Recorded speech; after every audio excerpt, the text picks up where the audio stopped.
ನಮಸ್ತೆ, ನಾನು H N Chandrashekhar. ಇದು ಎಚ್ ಎನ್ ಸಿ ಲೈವ್. ದಯಮಾಡಿ ಸ್ನೇಹಿತರೆ, ಎಚ್ ಎನ್ ಸಿ ಲೈವನ್ನು ಸಬ್ಸ್ಕ್ರೈಬ್ ಮಾಡಿ, ಎಲ್ಲ ವಿಡಿಯೋಗಳನ್ನ ಲೈಕ್ ಮಾಡಿ, ಶೇರ್ ಮಾಡಿ. ನಿಮ್ಮೆಲ್ಲ ಸ್ನೇಹಿತರುಗಳು ಕೂಡ ಎಚ್ ಎನ್ ಸಿ ಲೈವನ್ನು ಸಬ್ಸ್ಕ್ರೈಬ್ ಮಾಡಲಿಕ್ಕೆ ಹೇಳಿ.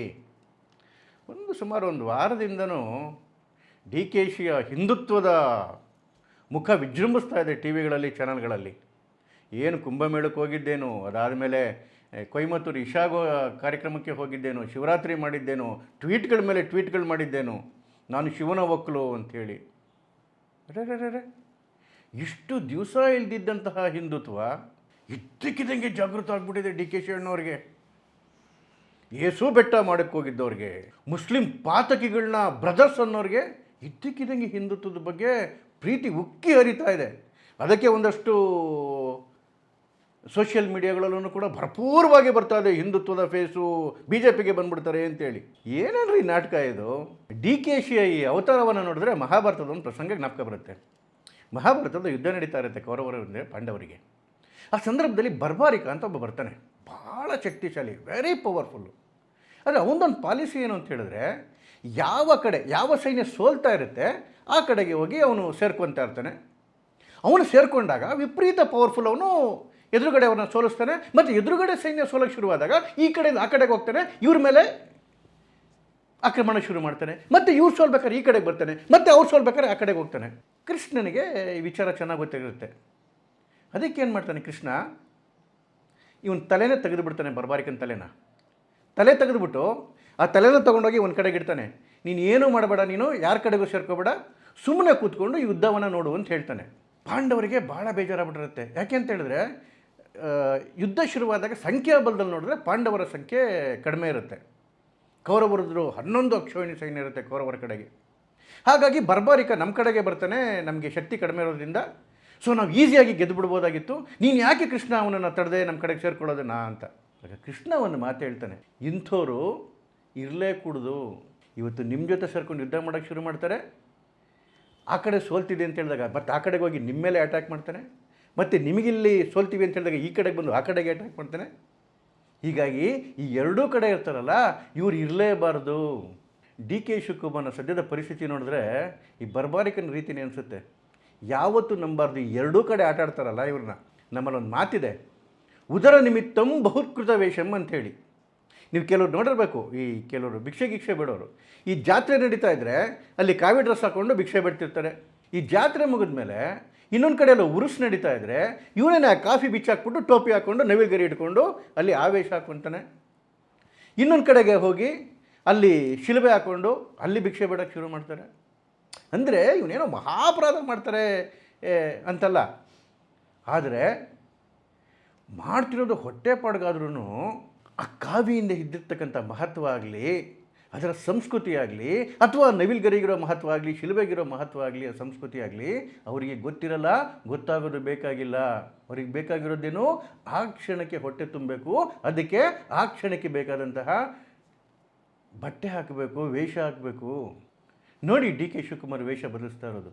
ಇವ್ರಿಗೆ ಯಾವ ಹೊಟ್ಟೆ ತುಂಬಬೇಕು? ಅಧಿಕಾರದ ಹೊಟ್ಟೆ ತುಂಬಬೇಕು. ಅದರ ಸ್ಟೋರಿ ಕಂಪ್ಲೀಟಾಗಿ ಹೇಳ್ತೀನಿ ನೋಡಿ. ಈಗ ಇದ್ದಕ್ಕಿದ್ದಂಗೆ ಅವ್ರಿಗೆ ಹಿಂದುತ್ವ ಜಾಗೃತ ಆಗಿಬಿಟ್ಟಿದೆ.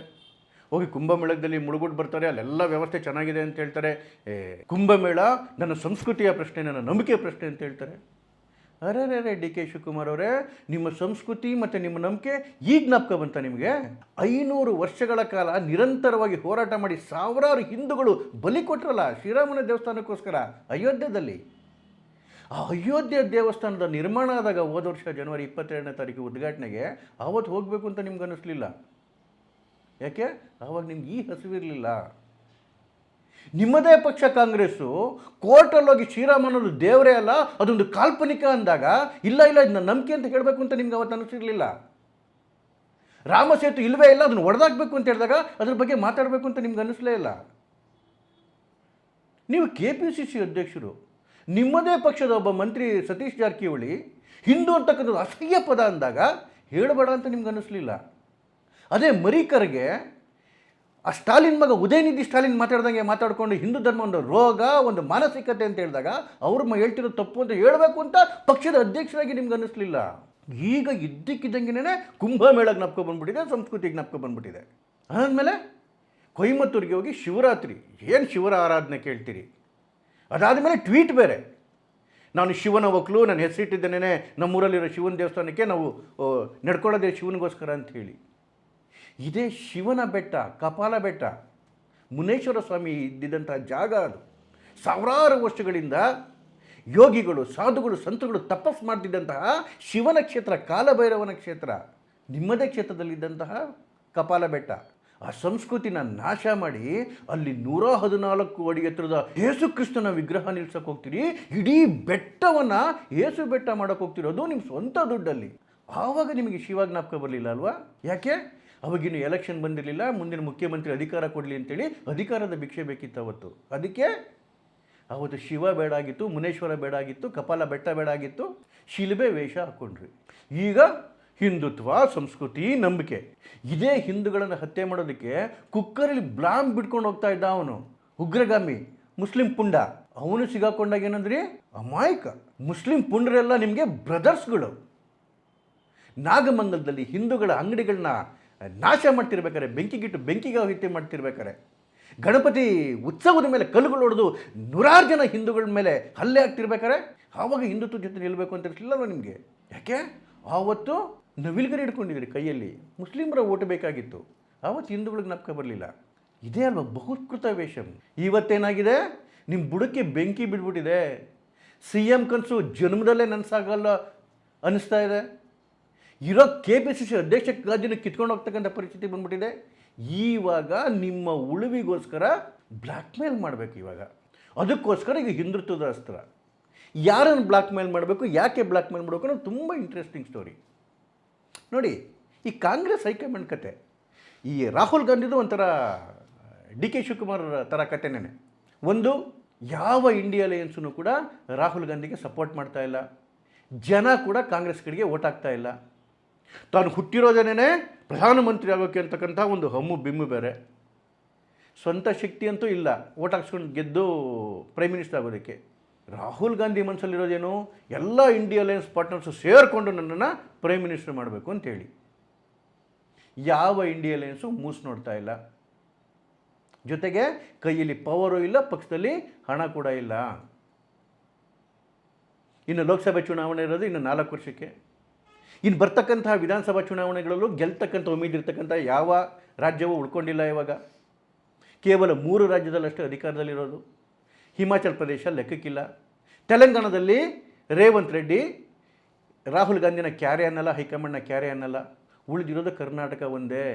ಕರ್ನಾಟಕದಲ್ಲಿ ಸಿದ್ದು ಅವರ ಹತ್ರ ಹೆದರ್ಸಿ ದುಡ್ಡು ಕಿತ್ಕೊಳ್ಳೋಕ್ಕಾಗಲ್ಲ. ಉಳಿದಿರೋದು DK ಒಬ್ಬರೇ. DKಯಿಂದನೇ ದುಡ್ಡು ವಸೂಲಿ ಆಗಬೇಕು. ಇನ್ನು ಬೇರೆ ಯಾವುದಾದ್ರು ರಾಜ್ಯದಲ್ಲಿ ಅಧಿಕಾರ ಬರ್ತೀವಿ ಅಂತ ಹೇಳಿಲ್ಲ. ಈಗ ನವಂಬರಲ್ಲಿ ಬಿಹಾರದಲ್ಲಿದೆ, ಕಾಂಗ್ರೆಸ್ ಲೆಕ್ಕಕ್ಕಿಲ್ಲ. ಇನ್ನು ಮುಂದಿನ ವರ್ಷ ವೆಸ್ಟ್ ಬೆಂಗಾಲಲ್ಲಿದೆ, ಅಸ್ಸಾಮಲ್ಲಿದೆ, ಕೇರಳದಲ್ಲಿದೆ. ಕೇರಳದಲ್ಲಿ ಅಕಸ್ಮಾತ್ ಶಕ್ತಿ ಇದ್ರೂ ಕೂಡ ಅದು ಸಮ್ಮಿಶ್ರ ಸರ್ಕಾರಗಳ ಯುಗ. ಅಲ್ಲಿ ಮತ್ತೆ ತಿರ್ಗಾ ಲೆಫ್ಟ್ ಪಾರ್ಟಿನೇ ಬರುತ್ತೆ. ಶಶಿ ತರೂರ್ ಆಗಲೇ ಕಿತ್ಕೊಂಡು ಆಚೆ ಕಡೆಗೆ ಹೋಗ್ತಾ ಇದ್ದಾರೆ. ಇನ್ನು ಮುಂದೆ ಬರ್ತಕ್ಕಂಥ ಉತ್ತರ ಪ್ರದೇಶ ಚುನಾವಣೆನಾಗಲಿ, ತಮಿಳುನಾಡು ಚುನಾವಣೆನಾಗಲಿ ಕಾಂಗ್ರೆಸ್ ಲೆಕ್ಕಕ್ಕೆ ಇಲ್ಲ. ಹಾಗಾಗಿ ಬರ್ತಕ್ಕಂಥ ವರ್ಷಗಳಲ್ಲಿ ಕಾಂಗ್ರೆಸ್ಗೆ ಭವಿಷ್ಯನೇ ಇಲ್ಲ. ಹಾಗಾದರೆ ತುತ್ತು ಅನ್ನೋಕ್ಕೆ ಯಾರ ಮುಂದೆ ಕೈ ಇಡಬೇಕು? ರಾಹುಲ್ ಗಾಂಧಿ. ಉಳಿದಿರೋದು DK ಶಿವಕುಮಾರ್ ಒಬ್ಬರೇ. ಈ ವೀಕ್ನೆಸ್ಸು DK ಶಿವಕುಮಾರ್ಗೆ ಗೊತ್ತು. ಹಾಗಾಗೇನೆ ರಾಹುಲ್ ಗಾಂಧಿನ ಬ್ಲ್ಯಾಕ್ ಮೇಲ್ ಮಾಡಬೇಕು, ಕಾಂಗ್ರೆಸ್ ಹೈಕಮಾಂಡ್ನ ಬ್ಲ್ಯಾಕ್ ಮೇಲ್ ಮಾಡಬೇಕು. ಯಾಕೆ ಬ್ಲ್ಯಾಕ್ ಮೇಲ್ ಮಾಡಬೇಕು ಅಂತ ಹೇಳಿದ್ರೆ, ಕರ್ನಾಟಕದಲ್ಲಿ ತನ್ನ ಸ್ವಂತ ಶಕ್ತಿಯಿಂದ ಮುಖ್ಯಮಂತ್ರಿ ಆಗ್ತಕ್ಕಂಥ ತಾಕತ್ತು DK ಶಿವಕುಮಾರ್ಗಿಲ್ಲ. MLAಗಳು ಜೊತೆಗಿಲ್ಲ. ಜೊತೆಗೆ ಸಿದ್ದು ವೆರಿ ಪವರ್ಫುಲ್ ಲೀಡರ್ ಆಗಿ ಇಡೀ 224 ಕ್ಷೇತ್ರದಲ್ಲೂ ಕಾಂಗ್ರೆಸ್ ಪಕ್ಷದಿಂದ ಆವರಿಸ್ಕೊಂಡ್ಬಿಟ್ಟಿದ್ದಾರೆ. ಒಟ್ಟು ಅಹಿಂದ ವೋಟ್ ಬ್ಯಾಂಕು ಗಟ್ಟಿಯಾಗಿ ಅವರಿಂದ ನಿಂತ್ಕೊಂಡ್ಬಿಟ್ಟಿದೆ. ಇರ್ತಕ್ಕಂಥ MLAಗಳಲ್ಲಿ ಭಾಳಷ್ಟು ಜನ, ಆಲ್ಮೋಸ್ಟ್ ಅಂದ್ಬಿಡ್ಬೋದು ಬಿಡಿ, ಎಲ್ಲರೂ ಸಿದ್ದರಾಮಯ್ಯನ ಹಿಂದೆ ಇದ್ದಾರೆ. ಯಾವ ರೀತಿ ರಾಹುಲ್ ಗಾಂಧಿಗೆ ತಾನು ಹುಟ್ಟಿರೋದೇ ಪ್ರಧಾನಮಂತ್ರಿ ಆಗೋಕ್ಕೆ ಅಂತಕ್ಕಂಥ ಒಂದು ಮೈಂಡ್ಸೆಟ್ ಇದೆ, ಅದೇ ರೀತಿ DK ಶಿವಕುಮಾರ್ಗೂ ಅಷ್ಟೇ, ನಾನು ಬದುಕಿರೋದೇ ಮುಖ್ಯಮಂತ್ರಿ ಆಗೋಕ್ಕೆ ಅಂತಕ್ಕಂಥ ಮೈಂಡ್ಸೆಟ್ ಇದೆ. ಮುಖ್ಯಮಂತ್ರಿ ಹೇಗಾಗಬೇಕು? ಸಿದ್ದರಾಮಯ್ಯನವರು ಸೀಟ್ ಬಿಟ್ಕೊಡ್ತಕ್ಕಂಥ ಮುನ್ಸೂಚನೆಗಳೇ ಇಲ್ಲ, ಬಿಟ್ಕೊಡೋದು ಇಲ್ಲ. ಈಗಾಗಲೇ 28 ಚುನಾವಣೆಗೂ ಕೂಡ ಅವಕಾಶ ಕೊಟ್ಟು ನಿಲ್ತೀನಿ ಅಂತ ಹೇಳಕ್ಕೆ ಶುರು ಮಾಡೋರು ಸಿದ್ದರಾಮಯ್ಯನವರ ಹಿಂದೆ ಅಹಿಂದ ವೋಟ್ ಬ್ಯಾಂಕ್ ಇದೆ, ಗಟ್ಟಿ ವೋಟ್ ಬ್ಯಾಂಕೇ. ಇವರ ಹತ್ರ ಏನಿದೆ? ಮೊನ್ನೆ ಚುನಾವಣೆ ಸಂದರ್ಭದಲ್ಲಿ ಇಡೀ ಒಕ್ಕಲಿಗ ಸಮುದಾಯಕ್ಕೆ ಹಳೆ ಮೈಸೂರು ಭಾಗದಲ್ಲಿ ನಾನು ಮುಖ್ಯಮಂತ್ರಿ ಆಗ್ಬಿಡ್ತೀನಿ ಓಟ್ ಹಾಕಿ, ಮುಖ್ಯಮಂತ್ರಿ ಆಗ್ಬಿಡ್ತೀನಿ ಓಟ್ ಹಾಕಿ ಅಂತೇಳಿ ಆ ಮುಗ್ಧ ಸಮುದಾಯಕ್ಕೆ ಕಿವಿ ಮೇಲೆ ಹೂವು ಇಟ್ಬಿಟ್ಟು ಓಟ್ ಹಾಕ್ಸ್ಕೊಂಡು ಒಂದಷ್ಟು ಸೀಟ್ಗಳು ಬಂತು ಕಾಂಗ್ರೆಸ್ಗೆ. ಆದರೆ ಮುಖ್ಯಮಂತ್ರಿ ಆಗಲಿಲ್ಲ. ಇವತ್ತು ಒಕ್ಕಲಿಗ ಸಮುದಾಯಕ್ಕೂ ಗೊತ್ತಾಗೋಗಿದೆ ಡಿ ಕೆ ಶಿವಕುಮಾರ್ ನಮಗೆ ಮೋಸ ಮಾಡಿದ್ರು, ಜನ್ಮದಲ್ಲಿ ಇವರು ಮುಖ್ಯಮಂತ್ರಿ ಆಗಲ್ಲ ಅಂತ ಹೇಳಿ. ಜೊತೆಗೆ JDS ಕೂಡ ಮತ್ತೆ ಪುಡಿದೇಳ್ತಾ ಇದೆ. ಕುಮಾರಸ್ವಾಮಿ ಪವರ್ಫುಲ್ ಸೆಂಟ್ರಲ್ ಮಿನಿಸ್ಟರ್ ಆಗಿದ್ದಾರೆ.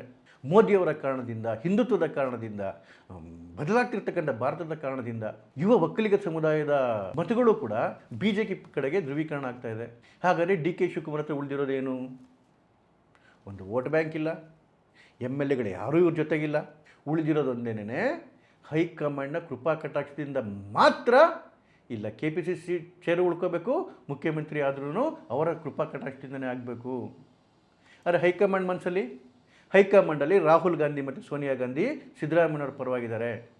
ಪ್ರಿಯಾಂಕಾ ಗಾಂಧಿ ಮಾತ್ರ ಒಂದಷ್ಟು DKಶಿ ಪರವಾಗಿ ಬ್ಯಾಟಿಂಗ್ ಆಡೋದು. ಅದಕ್ಕೆ ಕಾರಣಗಳು ವ್ಯಾವಹಾರಿಕ. ಯಾಕೆಂತ ಹೇಳಿದ್ರೆ ಅವ್ರ ಗಂಡದ ಏನು ಸಾವಿರಾರು ಎಕರೆ ಲ್ಯಾಂಡ್ ಇದೆ, ಏನು ಬೆಂಗಳೂರು ಮತ್ತು ಕನಕಪುರದ ಮಧ್ಯೆ, ಅದನ್ನೆಲ್ಲ ನೋಡ್ಕೊತಾ ಇರ್ತಕ್ಕಂಥದ್ದು ಡಿ ಕೆ ಶಿವಕುಮಾರ್. ಹಾಗಾಗಿ ವ್ಯವಹಾರಕ್ಕೆ ಕಾರಣಕ್ಕಾಗಿ ಸಂಬಂಧ ಚೆನ್ನಾಗಿದೆ ಪ್ರಿಯಾಂಕಾ ವಾದ್ರಾಗೂ ಮತ್ತು ಡಿ ಕೆ ಶಿವಕುಮಾರ್ಗೆ. ಬಿಟ್ಟರೆ ರಾಹುಲ್ ಗಾಂಧಿ ಆಗಲಿ, ಸೋನಿಯಾ ಗಾಂಧಿ ಆಗಲಿ ಸಿದ್ದು ಪರವಾಗಿದ್ದಾರೆ. ಯಾಕೆಂದರೆ ಒಂದು ಕಡೆಗೆ ಅಹಿಂದ ಓಟ್ಗಳು ಆ ಕಡೆಗೆ ಓಟೋದ್ರೆ ಉಳಿದಿರ್ತಕ್ಕಂಥ ಹಿಂದುತ್ವದ ಓಟ್ಗಳನ್ನ ನಾನು ವಶ ಮಾಡ್ಕೊತೀನಿ, ಹಿಂದೂ ಸಮುದಾಯ ನನ್ನ ಹಿಂದೆ ಇದೆ, ಹೀಗೆ ಅಲ್ಲಿ ಬ್ಲ್ಯಾಕ್ ಮೇಲ್ ಮಾಡಲಿಕ್ಕೆ ಹೋಗೋದು. ಇವತ್ತು ಒಂಥರ ಹೈಕಮಾಂಡ್ ಪರಿಸ್ಥಿತಿಯೂ ಕೂಡ ಕಾಂಗ್ರೆಸ್ದು ತುಂಬ ವಲ್ನರಬಲ್ ಆಗೋಗಿದೆ. ಈ 3 ರಾಜ್ಯಗಳು ಬಿಟ್ಟರೆ ಬೇರೆ ಯಾವ ರಾಜ್ಯಗಳಲ್ಲೂ ಅಧಿಕಾರ ಇಲ್ಲ, ಅಧಿಕಾರಕ್ಕೆ ಬರ್ತಕ್ಕಂಥ ಚಾನ್ಸಸ್ಗಳು ಕೂಡ ಇಲ್ಲ. ಕೇಂದ್ರ ಸರ್ಕಾರದಲ್ಲಂತೂ ಜನ್ಮದಲ್ಲಿ ಅಧಿಕಾರಕ್ಕೆ ಬರೋದಿಲ್ಲ. ಇಂಡಿ ಅಲಯನ್ಸ್ಗಳೇ ಇವರಿಗೆ ಮರ್ಯಾದೆ ಕೊಡ್ತಾ ಇಲ್ಲ. ಮತ್ತು ಎಲ್ಲ ರಾಜ್ಯದ ಮೇನ್ ಲೀಡರ್ಗಳೆಲ್ಲ ಬಿಟ್ಬಿಟ್ಟು ಹೋಗ್ತಾ ಇದ್ದಾರೆ. ದೊಡ್ಡ ಲೀಡರ್ಗಳು, ಗುಲಾಂ ನಬಿ ಆಜಾದ್ ಹೋದರು, ಅದಾದಮೇಲೆ ಸಿಂಧಿಯಾ ಹೋದರು, ಜಿತಿನ್ ಪ್ರಸಾದ್ ಹೋದರು, ಸುನಿಲ್ ಜಾಖರ್ ಹೋದರು, ಅಮರೀಂದರ್ ಸಿಂಗ್ ಹೋದರು, ಹಿಮಂತ್ ಬಿಸ್ವಾ ಶರ್ಮಾ ಹೋದರು. ಈ ಕೇರಳದಲ್ಲಿ ಒಂದು ಸ್ವಲ್ಪ ಉಸಿರಾಡ್ತಾ ಇದೆ, ಅಲ್ಲಿ ಶಶಿ ತರೂರೇನು ಆಚೆ ಕಡೆಗೆ ಹೋದರೆ ಕೇರಳದಲ್ಲೂ ಅದೇ ಗತಿ. ಇಡೀ ಕಾಂಗ್ರೆಸ್ಗೆ ಅಸ್ತಿತ್ವದ ಸಮಸ್ಯೆ ಬಂದ್ಬಿಟ್ಟಿದೆ. ಹಿಮಾಚಲ ಪ್ರದೇಶದಲ್ಲಿ ಮತ್ತೊಮ್ಮೆ ಬರೋಕ್ಕೆ ಚಾನ್ಸೇ ಇಲ್ಲ. ಈ ಪರಿಸ್ಥಿತಿ ಒಳಗಡೆಗೆ ಏನಾಗೋಗಿದೆ ಅಂತ ಹೇಳಿದ್ರೆ ಅನಿವಾರ್ಯವಾಗಿ ರಾಹುಲ್ ಗಾಂಧಿಗೆ DK ಮೇಲೆ ಅವಲಂಬನೆ ಆಗಲೇಬೇಕಾಗಿದೆ. ದುಡ್ಡುಗೋಸ್ಕರ DKಗೆ ಅನಿವಾರ್ಯವಾಗಿ ರಾಹುಲ್ ಗಾಂಧಿ ಮೇಲೆ ಅವಲಂಬನೆ ಆಗಲೇಬೇಕಾಗಿದೆ ಅಧಿಕಾರಕ್ಕೋಸ್ಕರ. ಈ ಅಧಿಕಾರ ಮತ್ತು ದುಡ್ಡಿಂದೇನು ಇದು ನಡೀತಾ ಇದೆಯಲ್ಲ, ಇದು ಡಿ ಕೆ ಶಿವಕುಮಾರ್ ಅವರಿಗೆ ಬಹುಕೃತ ವೇಷಗಳನ್ನು ಹಾಕಿಸ್ತಾ ಇದೆ. ಯಾವತ್ತು ಡಿ ಕೆ ಶಿವಕುಮಾರ್ ಈ ವಿಚಾರದಲ್ಲಿ ನಂಬತಕ್ಕಂಥ ವ್ಯಕ್ತಿನೇ ಅಲ್ಲ. ಯಾವತ್ತು ಹಿಂದುತ್ವ ಅವ್ರ ಬ್ಲಡ್ಡಲ್ಲಿ ಇಲ್ಲವೇ ಇಲ್ಲ. ಡೋಂಗಿ ನಾಟಕ ಅಷ್ಟೇನೆ. ಇಲ್ಲಿವರೆಗೂ ಅವ್ರು ಆಡೋದು ಎಂತೆಂಥ ಆಟಗಳ್ರಿ, ಹೊಟ್ಟೆ ಉರಿದೋಗುತ್ತೆ ಕಪಾಲಿ ಬೆಟ್ಟವನ್ನು ನೋಡಿದ್ರೆ.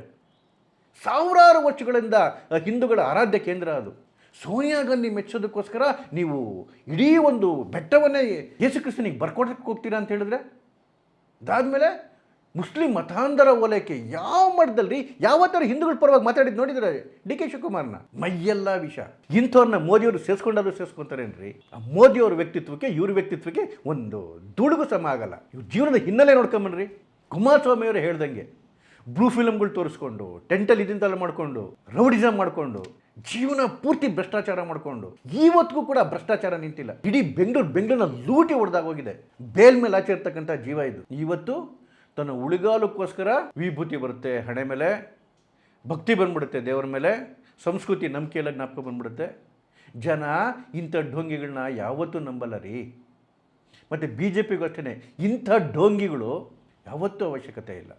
ಏನೂ ಇಲ್ಲದೇ ಇದ್ದಂತಹ ಪಕ್ಷ BJP ಲಕ್ಷಾಂತರ ಕಾರ್ಯಕರ್ತರ ಬಲಿದಾನದಿಂದ ಇವತ್ತು ಬೆಳೆದು ಬಂದಿರತಕ್ಕಂಥದ್ದು. ಜೀವನಗಳನ್ನ ಅರ್ಪಣೆ ಮಾಡಿಬಿಟ್ಟಿದ್ದಾರೆ, ಸಮರ್ಪಣೆ ಮಾಡಿಬಿಟ್ಟಿದ್ದಾರೆ ಕಾರ್ಯಕರ್ತರು ಪಕ್ಷಕ್ಕೋಸ್ಕರ. ಅಂಥವ್ರ ಬಲಿದಾನದಿಂದ ಮೇಲೆ ಬಂದಿರತಕ್ಕಂಥ ಪಕ್ಷಕ್ಕೆ ಇಂಥ ಢೋಂಗಿಗಳ ಅವಶ್ಯಕತೆ ಏನಾದರೂ ಇದೆಯಾ? ಇವರು ಎಲ್ಲೂ ನಿಲ್ಲೋ ಅಂಥವ್ರಲ್ಲ, ಯಾವ ನಂಬಿಕೆಗೂ ನಿಲ್ಲುವಂಥವ್ರಲ್ಲ.